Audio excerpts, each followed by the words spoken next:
Na ako po'y galit na galit talaga.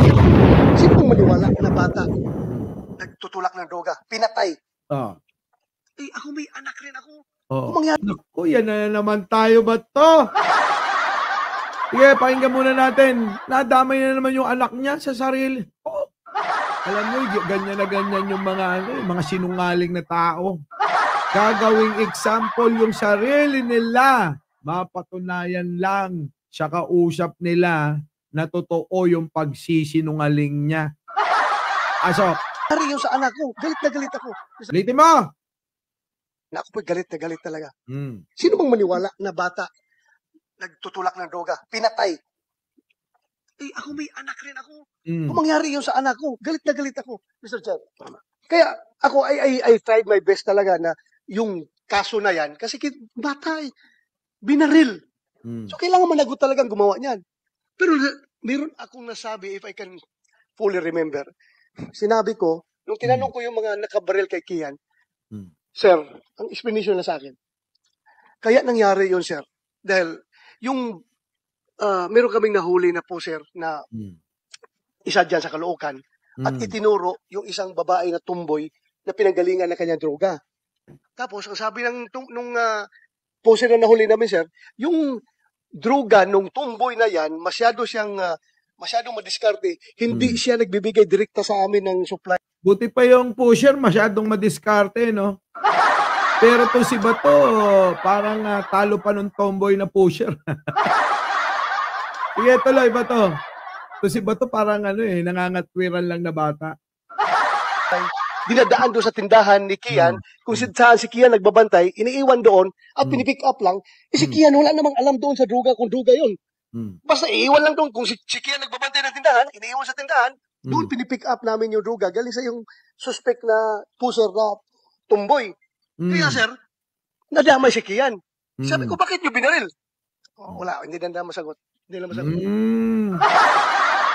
Sige, tuloy. Pemi Busto, thank you naman. Opo. Pero actually sir, doon talaga sa tindahan ni Kian namin kinukuha.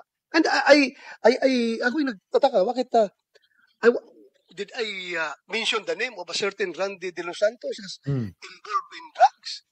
Ang alam ko noon, nabanggit ko during one of my interviews, sabi nung pulis, na Caloocan, na ngayon nakakulong, siya yung tatay ni Kian mismo. Sir, tingnan mo yung mukha. Naubos na yung ngipin, naubos na yung gums. Siya kagamit ng droga, user ng tatay. Kaya tanong ko nga, bakit hindi ang tatay pumunta dito? Bakit yung uncle ang nagreklamo? Kita mo, katwiran niya. Diba? Mga kababayan, sige, himayin natin. So si Calvo, babatukan ko to eh. Sige, tuloy. Ako, galit na galit talaga. Uy, galit na galit. Talaga ba? Sino maniwala na bata nagtutulak ng droga, pinatay? Eh, ako may anak rin ako. Kung mangyari yung sa anak ko, galit na galit ako, Mr. Chair. Ako, Diyos ko. Wala nga kayong pakialam sa buhay ng ibang tao. Huwag mo lang gawing dahilan yung anak mo. Mamaya, madamay na naman yung anak mo sa katarantaduhan mo. Sasabihin mo, dinadamay ang anak ko. Eh, ikaw tong nandadamay dito. Ako, Bato, huwag mo lang idamay. Yung ibang tao, yung sarili mo na lang iligtas mo. Dahil, naku, nalalapit na yatang matapos ang karera mo. Dito lang. Kaya, ako, I tried my best talaga na... Naku, talaga naman, Oo, may kamukha ito eh.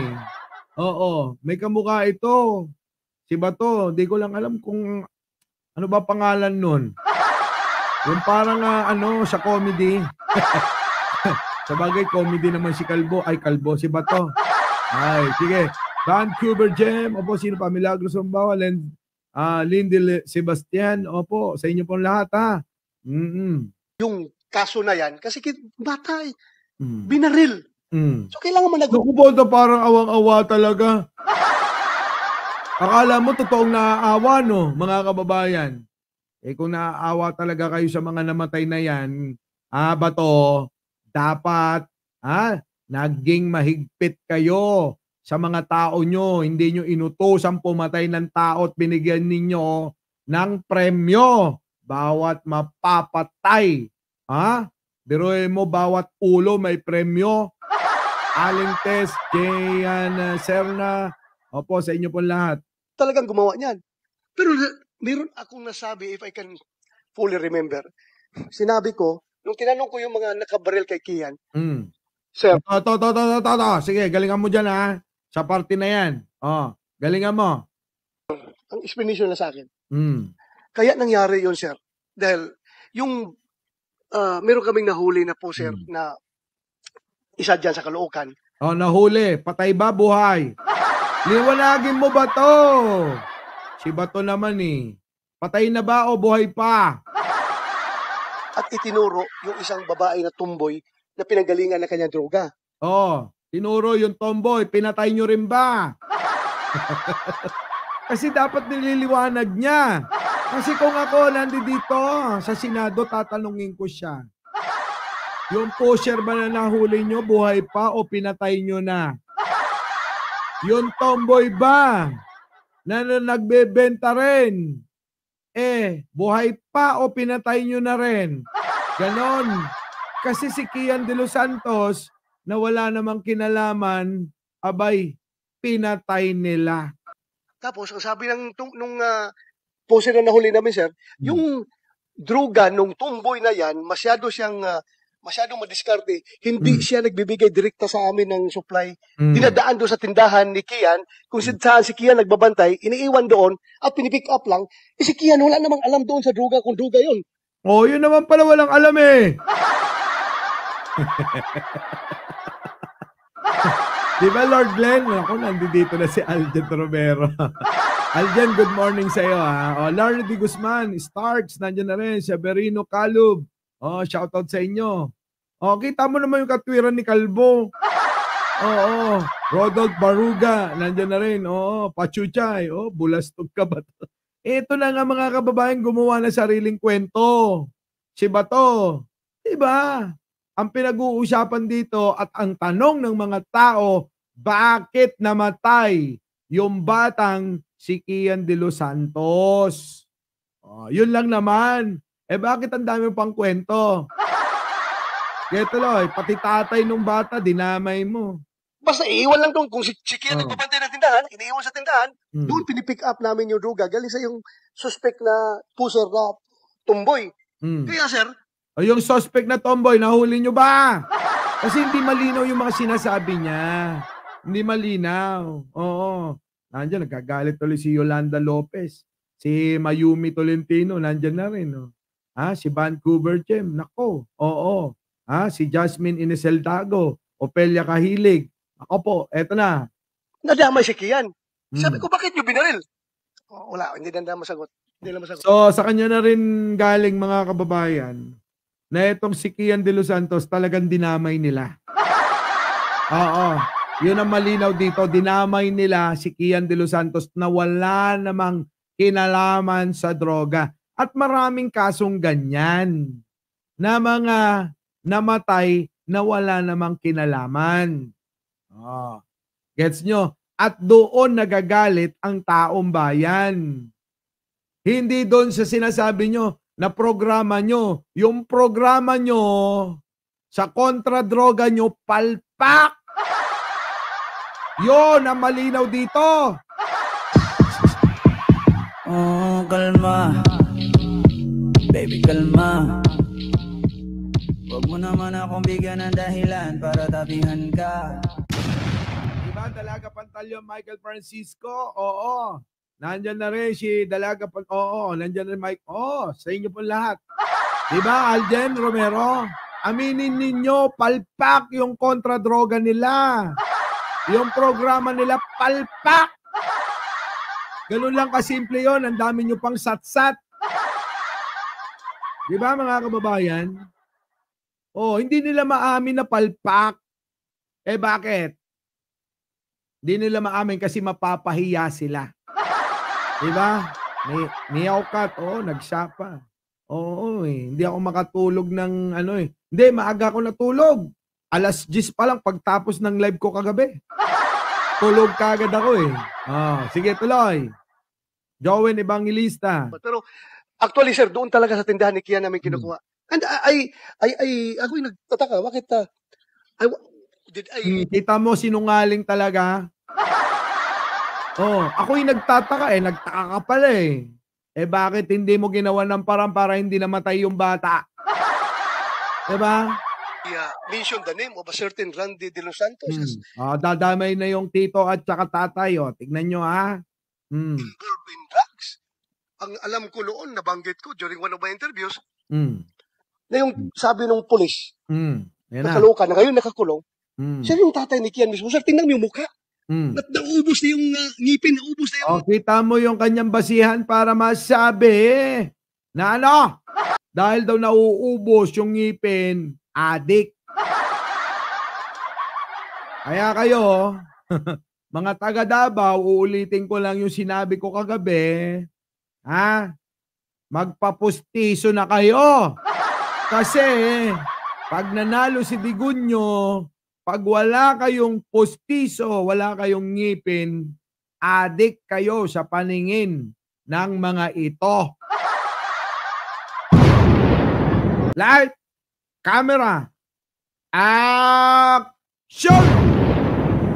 Ang datos po ang magsasabi na nung sa panahon ni Pangulong Rodrigo Roa Duterte, masasabi ko na po na natakot ang mga kriminal. Wala pa po siyang ginagawa. Doon lang sa commercial niya na last Christmas yun na to, natakot na ho ang napakaraming kriminal. Alam nyo, ang bobobo ng mga senador nyo, Aljen. Sige tuloy. Mamaya, titirahin natin yan.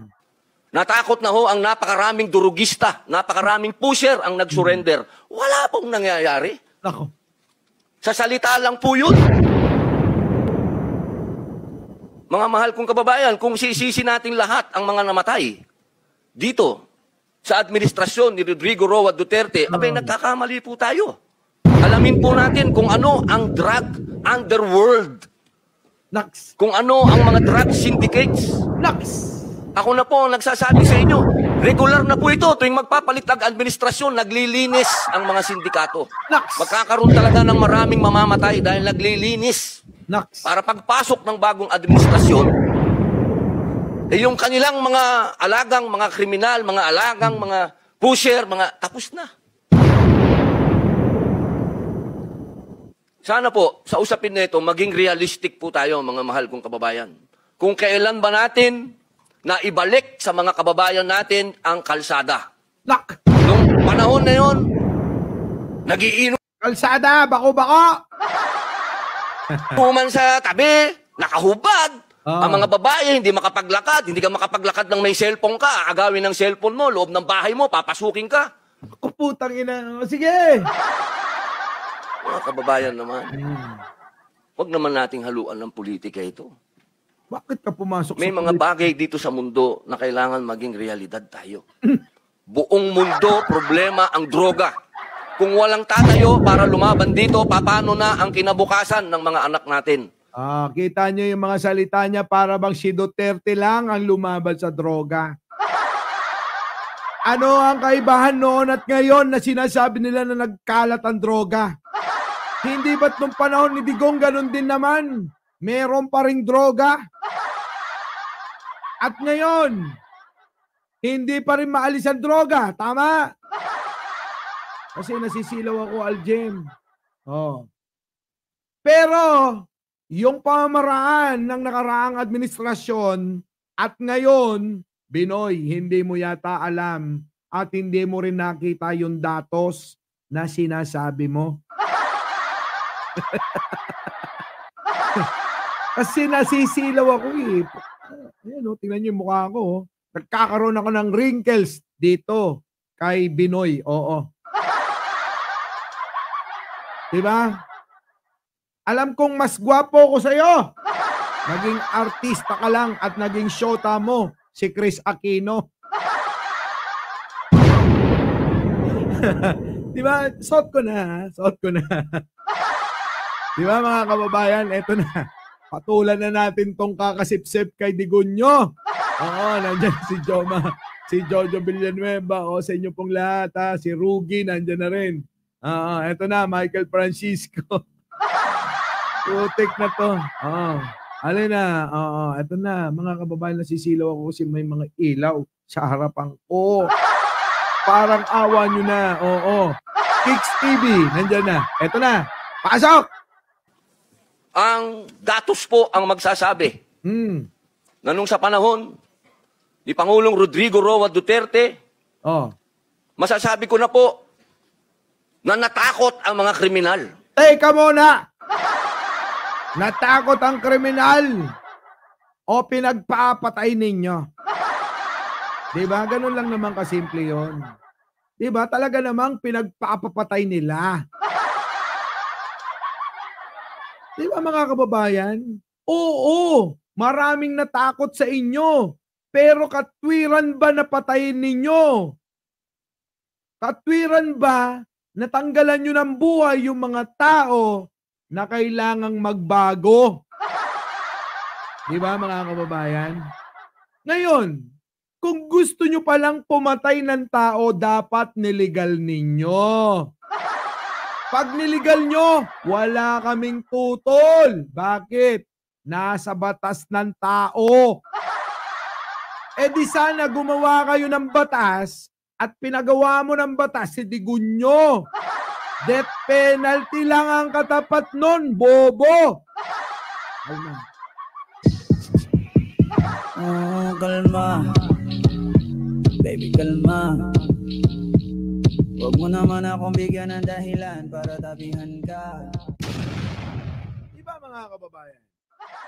Kung gusto nyo pala na maging maayos at takutin yung mga taong masasama dito sa mundo, eh di dapat gumawa na lang kayo't sinabatas nyo dahil pabor ako sa death penalty basta dumaan sa proseso. Eh kaso nga, mali yung prosesong ginawa ninyo. Wala kayong naipasa kahit gatiting para lang matupad yung pagpatay ninyo. Kayo, tututol ba kayo kapag nagkaroon ng death penalty? Ako hindi. Bakit? Talaga namang may mga tao na nuknukan ng sama sa mundo. Isa na doon si Digunyo.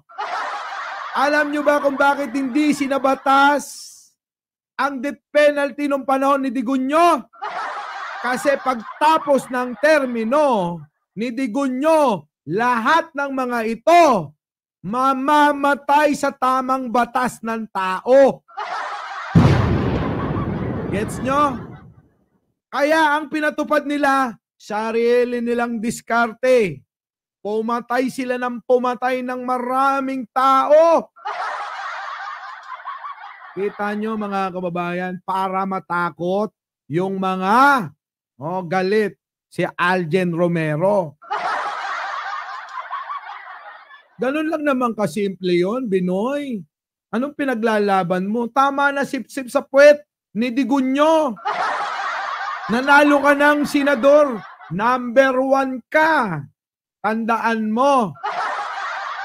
Kakasip-sip mo sa puwet ni Digunyo. Diba? Hawaii 5-0. Siya pabalan. Kaya talay. Black King.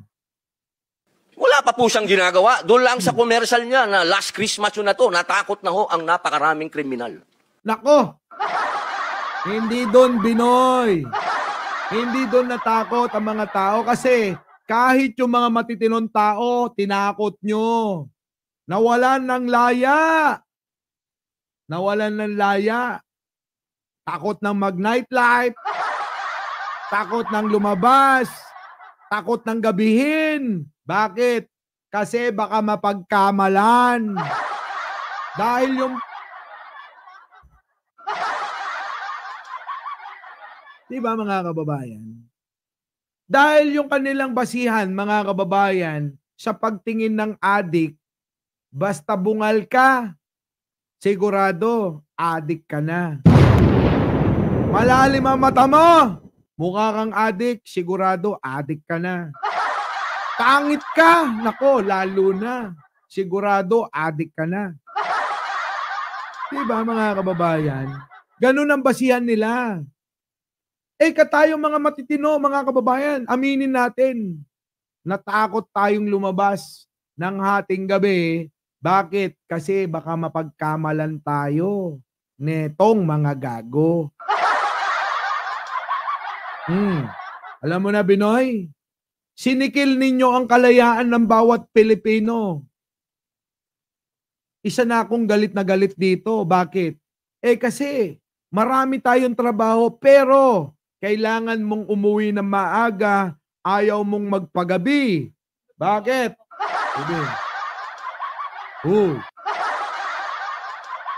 Sumisingit.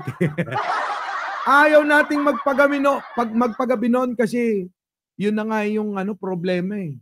Napagkakamalan ang marami na na addict. Kaya kita nyo sa lansangan, bawat sulok may namamatay. Kita nyo? Getuloy. Nandiyan na ako. Shoutout po sa inyong lahat. Natakot na ho ang napakaraming durugista, napakaraming pusher ang nag-surrender. Wala pong nangyayari. Oy, Binoy! Huwag ganon! Anong wala pong nangyayari? Akala mo lang yun. Akala mo lang yun walang nangyayari kasi hindi ka naman umiikot sa buong Pilipinas at mga syudad kung saan marami ang namatay. Dito lang sa lugar namin, dyan lang sa kanto, madalas may tumitimbwang. Kinabukasan, headline, patay. Diba? Di alam ni Boy Sile. Sa salita lang po yun. Mga mahal kong kababayan, kung sisisi natin lahat ang mga namatay dito, sa administrasyon ni Rodrigo Roa Duterte, abay, nagkakamali po tayo. Ay, nagkakamali ka rin.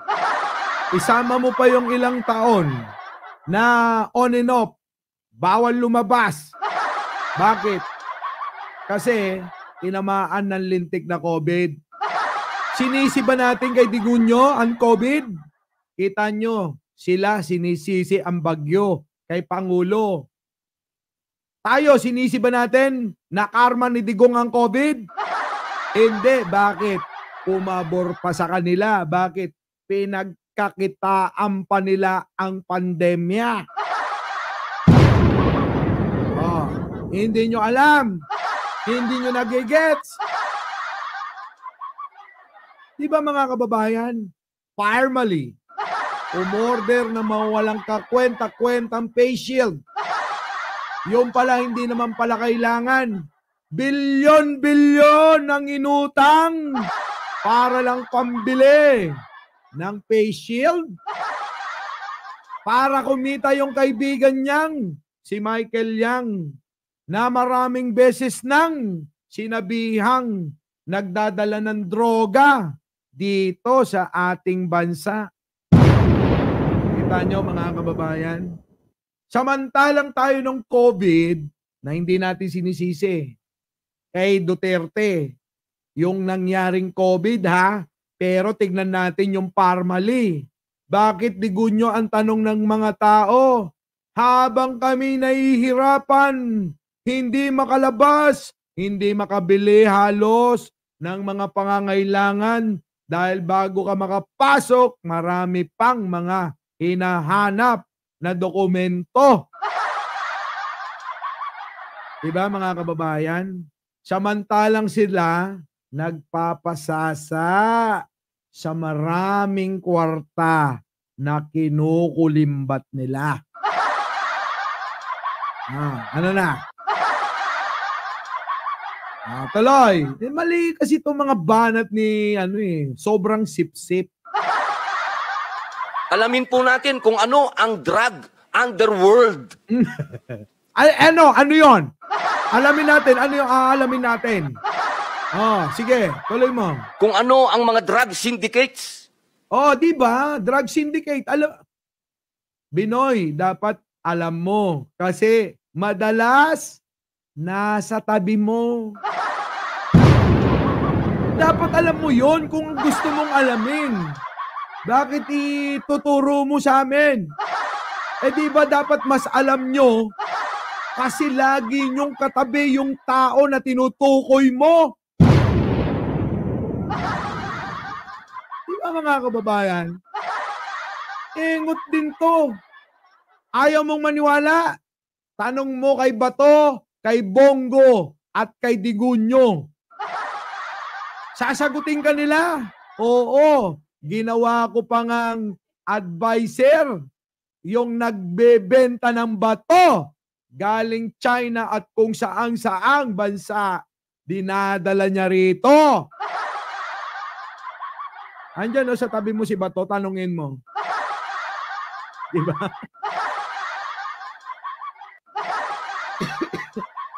Buset. Sige tuloy. Ako na po ang nagsasabi sa inyo. Ano naman? Bakit? Pag ikaw nagsabi, paniniwalaan agad? Ganun ba yon? Ibig bang sabihin, ikay isang banal? Ang alam ko lang, ex-convict ka. Nakulong ka dahil nagdala ka ng pinagbabawal na baril, wala kang lisensya. Matagal kang nakulong kasi, Binoy, dapat mong bunuin yung iyong pagkakasala. Hindi ka pinagbigyan ni Ramos dahil sinunod niya yung batas na dapat maisilbi sa taong tulad mong matigas ang ulo. Sang-ayon ba kayo? Ang batas walang sinisino. Kahit sikat na artista ka pa, kahit ikaw pa si Robin Padilla, pag nagkasala ka, nagkasala ka. Diba? Ganon. Hindi namimili dapat ang batas.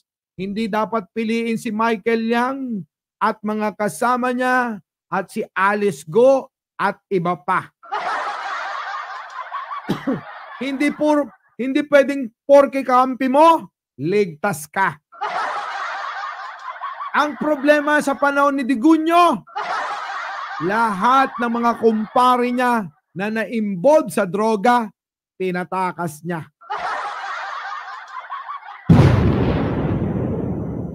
Yung mga walang kamuang-muang, pinapatay niya. Nagtataka nga ako bakit hindi ka nakasama. Kaya tuloy. Regular na po ito. Tuwing magpapalit ang administrasyon, naglilinis ang mga sindikato. Magkakaroon talaga ng maraming mamamatay dahil naglilinis. Para pagpasok ng... Kita nyo, naglilinis daw ang sindikato. Parang sinabi mo na talagang totoong sindikato si Digunyo. Dahil nilinis niya yung mga sagabal sa kanyang negosyo. Sa kanya galing yan, mga kababayan. Diba? Hindi naman atin. Sabi niya, naglilinis ang mga sindikato. O di inamin mo na ang totoo. Diba? Inamin niya na yung totoo. Na naglilinis si Digunyo. Nilinis lang ba ni Digunyo yung mga kalaban niya sa kanyang negosyo? O baka naman pakitang tao para lumipat sa kanya lahat yung mga kakompetensya niyang mga mga dealer ng mga droga. Diba? Tuloy. Ang bagong administrasyon, yung kanilang mga alagang, mga kriminal, mga alagang, mga pusher, tapos na. Tapos na. Nilinis na ni Digong. Ganun ba? Nilinis ni Digong. Kasi parang gustong palabasin ni Binoy dito, hindi naman si Digunyo. Hindi naman yung katropa ni Digunyo ang mga pumatay sa mga ordinaryong tao. Kita nyo? Ganun ang gustong palabasin ni Neto. Diba? Gets nyo? Get tuloy. Sana po, sa usapin na ito, maging realistic po tayo, mga mahal kong kababayan. Nako, hindi mo kami mahal. Sige, tuloy. Kung kailan ba natin na ibalik sa mga kababayan natin ang kalsada. Nung panahon na yon, nagiinuman sa tabi, nakahubad. Aba, bakit may batas namang ganyan Bawal kayo mag-inuman sa mga pasilyo. Dapat nandun lang kayo sa loob ng bahay nyo. Batas siyang Binoy. Diba? Na pinapatupad ng bawat mga lungsod at mga probinsya. Hindi mo alam yun? Pwede kayong hulihin, ha? Tandaan nyo, mga kababayan, kasi marami pang may hindi alam nito. Na kayo pag nag-inuman, kayo pag nakahubad sa labas, pwede kayong hulihin. Ha? Matagal na yan, batas na yan. Hindi dahil kay Digunyo. Diba? Diba? O ngayon, mga kababayan, ano sinasabi nito? Anong kalsada naman yung gusto mong palabasin? Yung mga kalsada na bako-bako, yung mga tulay na pinagawa ni Digunyo na hindi pwedeng dumaan yung mga kotse at truck papunta dun sa kabila. Papunta sa kabilang ibayo. Diba? Ang mga babae, hindi makapaglakad. Hindi ka makapaglakad ng may cellphone ka. Agawin ng cellphone mo, loob ng bahay mo, papasukin ka. Oh, bakit? Hindi ba yan nangyari sa panahon ni Digunyo? Baka nakakalimutan mo, Binoy. Merong ni-rape na mga bata noong panahon ni Digunyo. Yung mga kasong ganyan, mga kababayan, kahit nung panahon ni Digunyo, laganap yan. Oo, binubola lang tayo nito. Oh, sige, tuloy.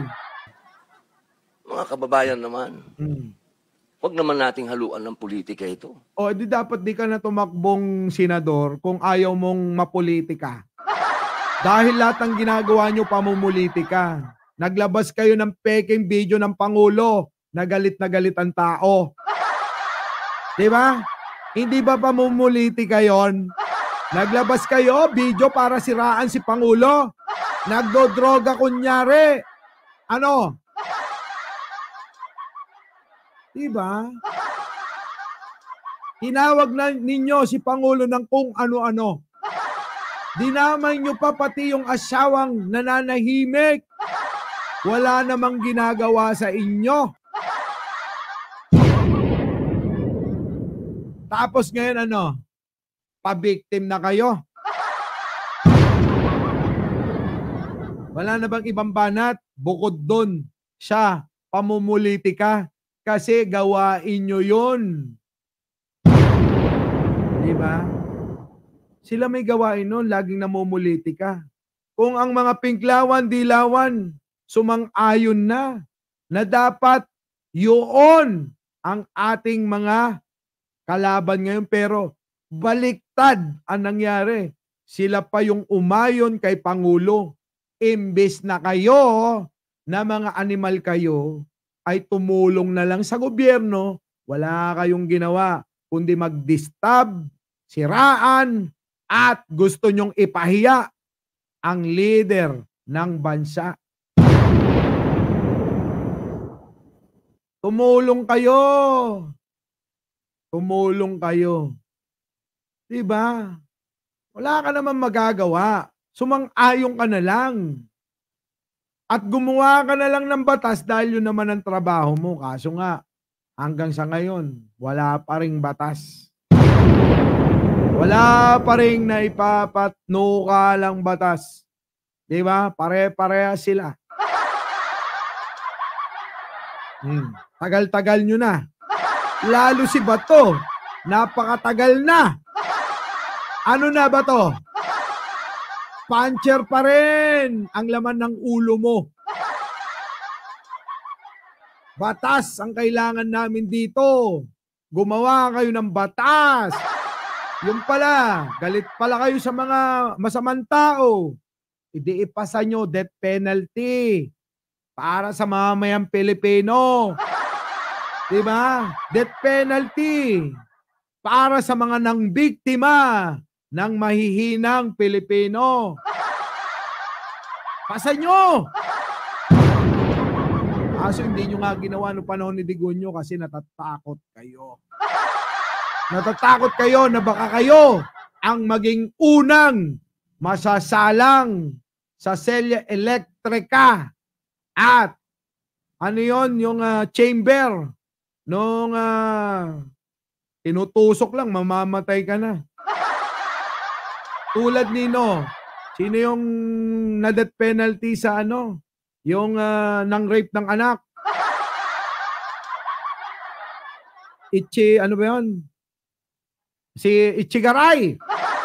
Putik na yan, di ba? Si Ichigaray. Tatandaan nyo? Oh, di dapat yun ang ginawa nila. Oh, Ichigaray. Tama. Di ba, Pachuchay? Ichigaray. Kita mo?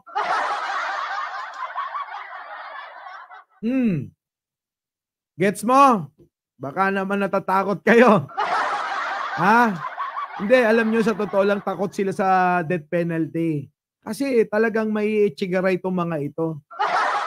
Mauuna dyan si Digunyo. Sunod si Bato. Sunod si Bongo. At sunod, yung mga tauhan nilang mga pulis na binola nila at pinaniwala nila na hindi sila magkakaroon ng kaso pag sumunod sila sa pinag-uutos ni Digunyo.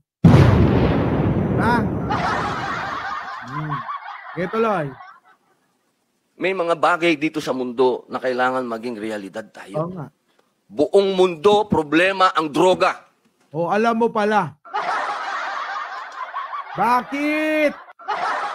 Hindi nyo pa pinasa ang batas para dyan nang hindi kayo ngayon nasisisi sa lahat ng mga nangyari. Kung walang tatayo para lumaban dito, paano na ang kinabukasan? Bakit? Hindi ba tumatayo ang Pangulo? Kahit si Pangulo tumatayo dito.